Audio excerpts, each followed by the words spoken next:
తాజాగా హైదరాబాద్లో పవన్ కళ్యాణ్ చంద్రబాబు భేటీ. జనసేన టీడీపీ అధినేతల భేటీపై కాపులు ఆగ్రహం. ఏపీ ఎన్నికల్లో కలిసి పోటీ చేస్తామంటున్న టీడీపీ జనసేనలు ఆ దిశగా చకచకా పావులు కదిపే పనిలో పడ్డాయి.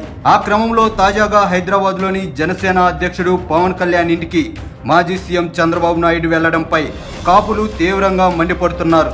గతంలో 2014 ఎన్నికల సమయంలో పవన్ ఇంటికి చంద్రబాబు వెళ్లారని, మళ్లీ అదే తరహాలో పవన్ చంద్రబాబు భేటీ అయ్యారని గుర్తు చేసుకుంటున్నారు.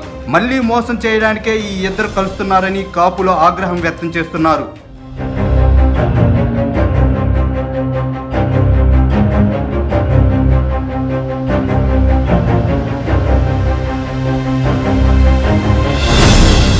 గతంలో తన అవసరం తీరిన తర్వాత చంద్రబాబు తమను ఎలా చిత్రహింసలు పెట్టింది ఇంకా మర్చిపోలేదని కాపు వర్గీయులు ఆగ్రహం వ్యక్తం చేస్తున్నారు. కేసులతో వేధించిన సంగతిని గుర్తు చేసుకుంటున్నారు. రిజర్వేషన్ల కోసం పోరాడిన కాపు ఉద్యమ నేత ముద్రగడ పద్మనాభం కుటుంబం ఎదుర్కొన్న పరిస్థితులే అందుకు నిదర్శనమని మండిపడుతున్నారు. ముద్రగడను చిత్రహింసలు పెట్టిన సంగతి ఇంకా తమ కళ్ళ ముందు మెదులాడుతుందని, ఆయన కుటుంబ సభ్యులపై పోలీసులతో దాడి చేయించడాన్ని ఎప్పటికీ మర్చిపోలేమంటున్నారు. కాపు ఉద్యమ సమయంలో యువతిపై తప్పుడు కేసులు బనాయించారని, తుని రైల్వే దహన సమయంలో పని కట్టుకుని వేధింపులకు గురి చేసిన ఘటనలను అంత తేలిగ్గా మర్చిపోలేమంటున్నారు. మళ్లీ అధికారం కోసమే వారు కలుస్తున్నారని పవన్ చంద్రబాబు భేటీపై ఫైర్ అవుతున్నారు.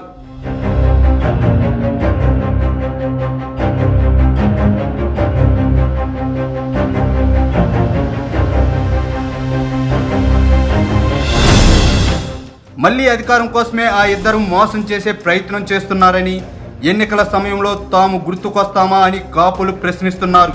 తోటి కాపు సోదరులపై దాడి జరుగుతుంటే పవన్ ఎందుకు నోరు మెదపటం లేదంటూ నిలదీస్తున్నారు. అధికారంలో ఉన్న రోజులు చంద్రబాబు కాపు ప్రజాప్రతినిధులను తన గుమ్మం ఎక్కనివ్వలేదని, ఆయన తనయుడు లోకేష్ కూడా అపాయింట్మెంట్ ఇచ్చేవారు కాదని గుర్తు చేసుకుంటూ మరోసారి మోసపోయే పరిస్థితి లేదని, టీడీపీ జనసేనలకు ఖచ్చితంగా గుణపాఠం నేర్పుతామని కాపు వర్గీయులు ఘంటాపథంగా చెబుతున్నారు.